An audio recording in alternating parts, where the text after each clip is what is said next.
Hello, my name is Martyr, and this is Let's Play It's a Wipe, and thank you for watching.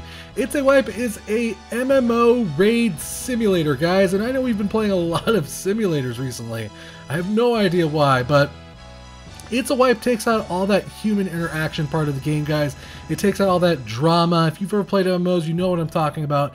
And it puts the fate of the guild in your hands. Who gets what item, who you keep in the guild, who you bring into the guild. It takes it all and puts it in your hands. Like the tagline says, all the fun of managing a guild without the people. It's right there on the screen, guys. That's kind of basic gist of the game. It released on Steam December 2014, but it's been around quite a while before that, guys, I'm pretty sure.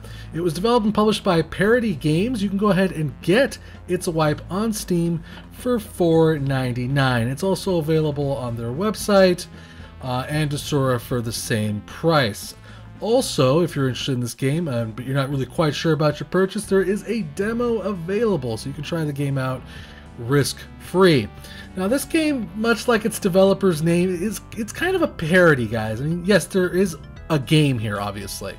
But MMORPG players are the ones who are going to kind of get all the inside jokes and get the humor and kind of the fun of this game. I'm not saying that someone who hasn't played MMOs couldn't enjoy this game.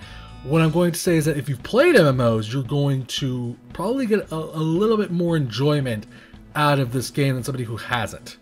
So of course, guys, we're going to go ahead and start getting into things and checking out options and all that stuff. We're going to start with the options, of course. There's a lot of options here. One of the major things I want to talk about right first and foremost is combat speed. You're going to want to jack up combat speed as probably a fast, or if you can handle it, ludicrous, because the battles kind of get slightly, you kind of get repetitive a little bit. You're kind of watching your raid whittle down these raid bosses.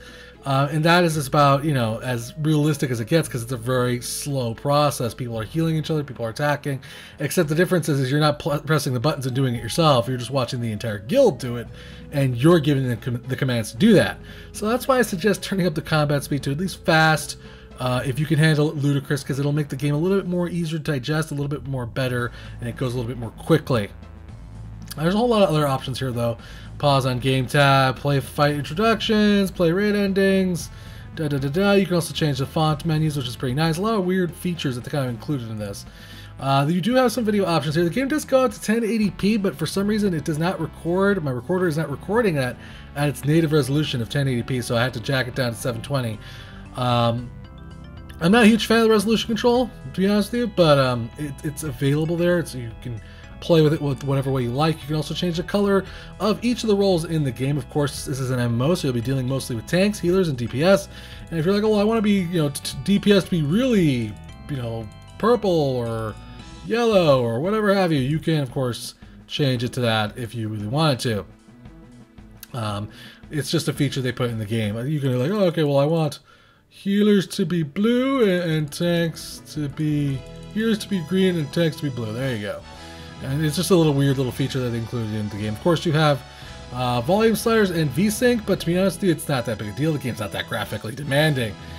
You also have announcement changes. You can basically kind of change the font of things in the game, like information that it provides to you. You can also see view character art as you unlock it, announcement log of what happens in combat, and things like that, guys. So I'm going to go ahead and load up into a game first. Actually, no, I guess I can probably just show you a new game. So when you basically start up a new game, you'll basically pick your character, because you are in the guild, essentially. You'll pick your character's main class and his role and his name, and then you can name your guild. So, like, okay, so my name is, let's go with, I don't care, Mick Awesome. And then my character's name will be, let's see here, we'll call him Goats Master. And then you can name your character and name your guild, etc, etc, etc, guys. You can't name all the characters in the game, but you can name your character and pick his class. And I usually would suggest probably picking Warrior, but there's achievements and Steam achievements for doing all the classes and all that good kind of stuff. And there also is Steam cards if you're into that kind of thing, guys. That is available for you also. As you can see, there's a total of 7 classes right here, guys. Pretty much kind of familiar to all MMORPG players. All of them pretty much do exactly what you think. Pretty much the only ones that are kind of any kind of surprise might be the Bard, who is a healer melee class that can hit physically, and they can also heal the entire party. Mages can kind of blast people, all the targets on the screen, where wizards are more focused on single DPS, or damage per second. Bards cast wonky songs that can benefit the entire party, also are physical attackers. And the rest is kind of self-explanatory. This basically resets the raids by daily or weekly. This just kind of affects how often you can do, let's say, like a lower level raid to kind of boost up your armors or your equipment. It kind of alters the difficulty of the game in kind of a weird way, because if you have a weekly raid, you can't do those earlier, easier raids until the week has passed, and then you can go at it. But with daily, it doesn't really matter. They just reset every day, and you can just do them all over and over and over again to your heart's content. As you can see here, there's 3 difficulty modes. There's from PvE to PvP. A lot of MMO winks and nods and nudges, guys. Like I said, it's all about MMORPG. So we're going to go ahead and hit confirm here. No, I don't want to play the tutorial. I'm actually going to go ahead and skip the tutorial. I'm going to put the game on the hardest difficulty. Why? Because I'm suicidal. Why not, right? So when you basically start your game off, you basically kind of have a tutorial that you'll play through and all that good stuff. And it teaches you how to play the game. But I've been playing the game for quite a while now. And looks like they actually started me off with a part. Oh no, these are the available recruits. Where's my guild? I am by myself. Goatmaster is by himself. He's a by-picked bard. Whoops. Didn't mean to do that. So when you basically start off, you're going to be having to recruit your guild members. You're going to have to go through there and decide who you want in your guild. So for instance, if you want warriors, if you want casters, if you want druids, if you want clerics, if you want rogues, you're going to have to choose and pick who you want in your guild. And it gives you all that information of what their personalities are like. If you click on that right there, it says personality, fine soloing, doesn't care about loot, casual raider. Rock and roll is a bard. His personality is he loves loot and he's a hardcore raider. So as you can imagine, you're going to want to raid a lot with this character. I don't imagine I can't tell you what the personalities affect too terribly much because I haven't really had much of an issue with it so far. So let's just go ahead and recruit some people. Let's go with this guy. We need 1 warrior. Let's go with like a couple of wizards, I think. Let's go with this guy. Couple wizards. We need a rogue. We need a rogue. We got a rogue. We need probably a druid. Go with Willow here. And let's go with like a healer. How many is that so far? How many we got so far? Let's see. 7. So we got a tank, 2 wizards, a druid, a rogue, and a cleric. We probably need another cleric. That works for me. And then we'll get a mage. And that should be everybody. You can bring up to 8 members into a raid. Or is it 10? I think it's 10, I'm sorry. Is it 10 or 8? I forget. I think it's 10.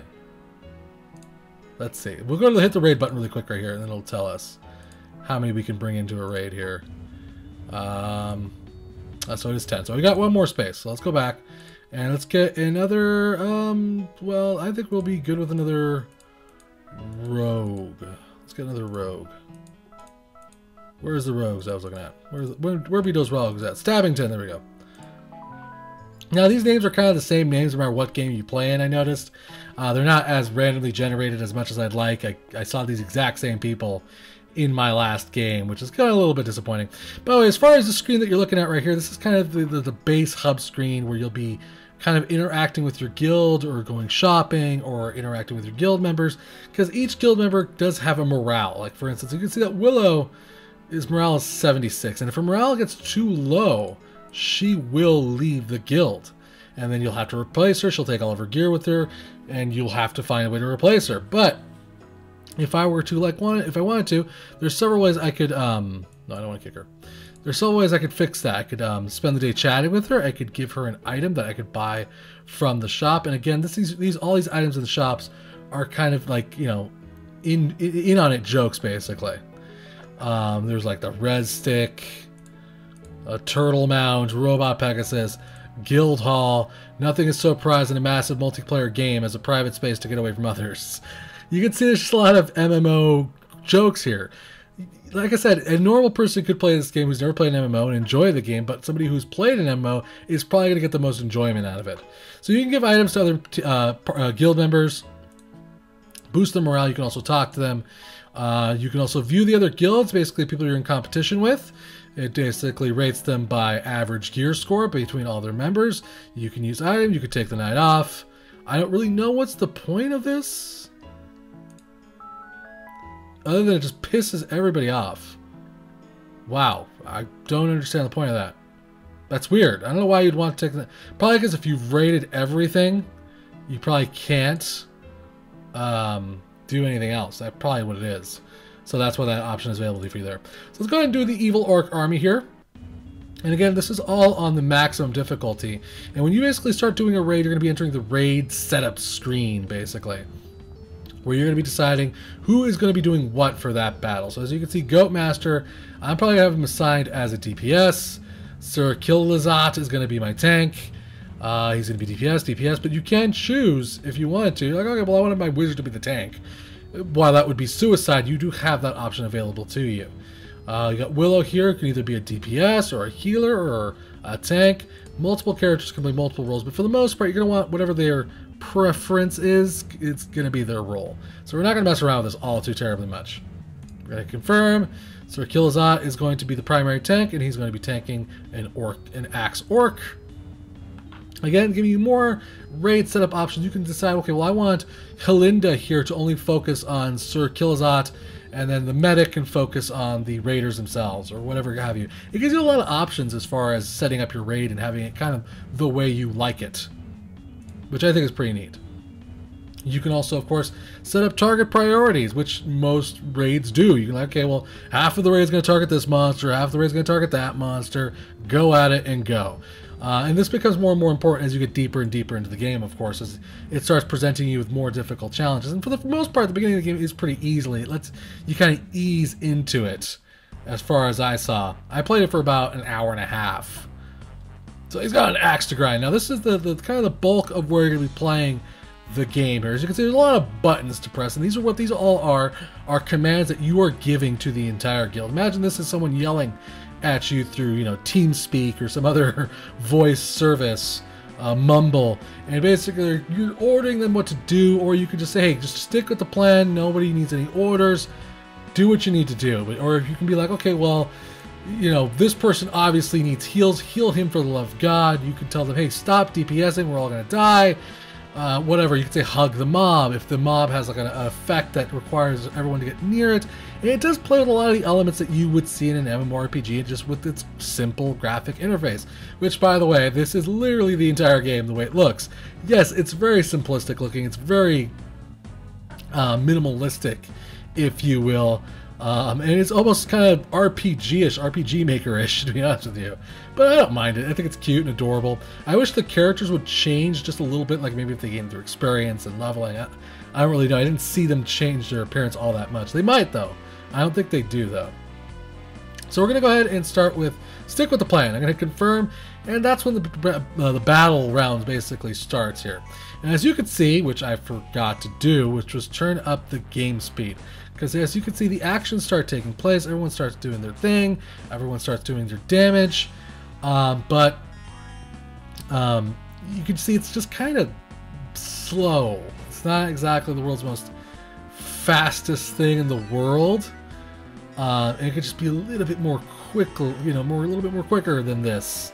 So that's why I suggest jacking up the game speed, because that was just round 1. We're gonna probably at least go to round 15 with just this one basic monster that we're looking at right here. This isn't the raid boss. The raids usually have a couple of phases. Like you go through one monster, and then you go into another phase where you deal with 2 monsters, like raid dungeons. You know what I mean?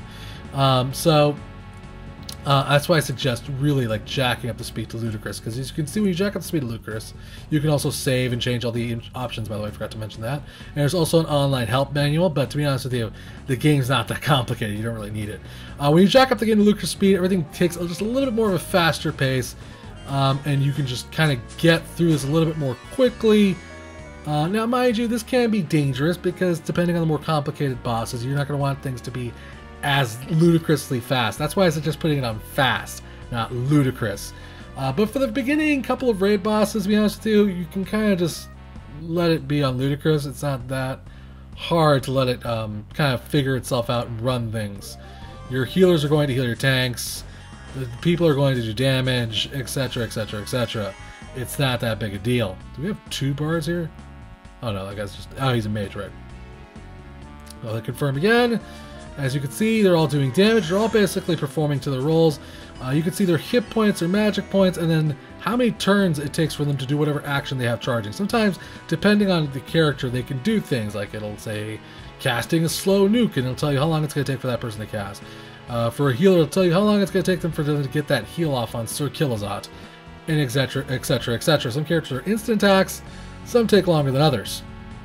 It's all really random. You really can't control too terribly much of what they're doing. You kind of have to just kind of hope and pray that they do the right thing. And for the most part, they're pretty smart. They're very interactive. They're not dumb when it comes to their actions. They're very smart about that. When, of course, you beat a monster, you'll find loot. You'll have to take that loot and decide what to do with it, who to give it to. So, for instance, we got an orcish toothpick, chock full of nasty diseases, DPS of 20, and a gear score of 10. Now, I can give that to either Xantian or Stabbington. Now, both of them have a base rogue sword, but whoever I give this item to is going to get pissed. So, like, for instance, if I give it to Stabbington, let's see, what are Stabbington's qualities? He's fine sewing, loves loot, and he's a hardcore raider. So chances are we're going to want to give it to Xantian first, I mean, not Xantian, Stabbington first, because otherwise his morale is going to be affected the most by it. As you can see, basically, he got a +4 to morale. This guy took a -4 to morale. And you need to be very careful how you treat your guild members. If you treat them badly, they're going to, you know, kind of get pissed off. Of course, if there is no competition for loot, they're not necessarily going to be too upset at all because they're getting all the loot. That's the beautiful part of it. Now, you can, of course, continue on to the next fight and check out go as far as you can into that raid. If you wipe, though, you can come back at it again and try again over and over and over again.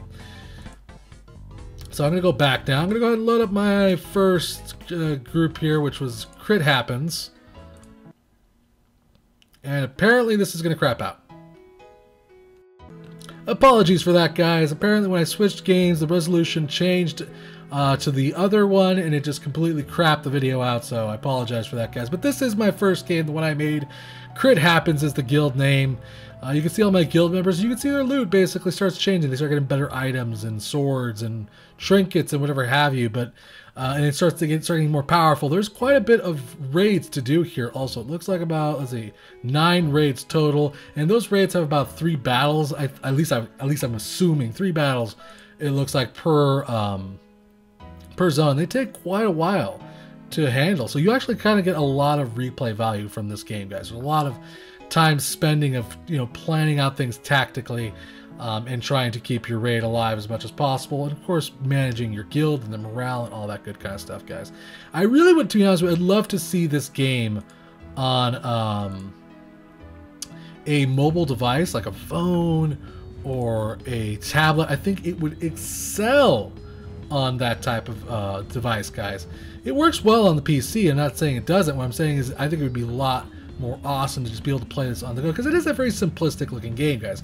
Musically, sound effects wise, graphics wise, it's all very simplistic. You know, there's no controller support to speak of. I didn't mention that earlier, but it's all just play with your keyboard or your mouse. It's just a very simplistic game, which is why I think it'd be awesome to see this type of game on a tablet, on a mobile device, and have the, you know, just the ability to play around with this type of game wherever I am. I think a lot of people would like that.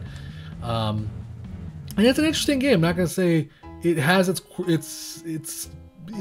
flavor to it. It has its own quirks to it. Its adorableness to it, if you will. But again, I think that's primarily aimed at people who've played MMORPGs. So guys, I'm going to go ahead and wrap up the video, guys. I think you get a basic idea of what to expect from It's a Wipe. Big thanks to the developer for a chance to check out this title. Thank you for watching. Remember to subscribe and share, and I'll keep bringing you awesome indie games, guys. If you really enjoyed this video, maybe consider hitting up that tip jar. If you're feeling generous of heart, guys, all tips go to improving the channel or future giveaways, guys. As always, guys, till next time, play more indie games.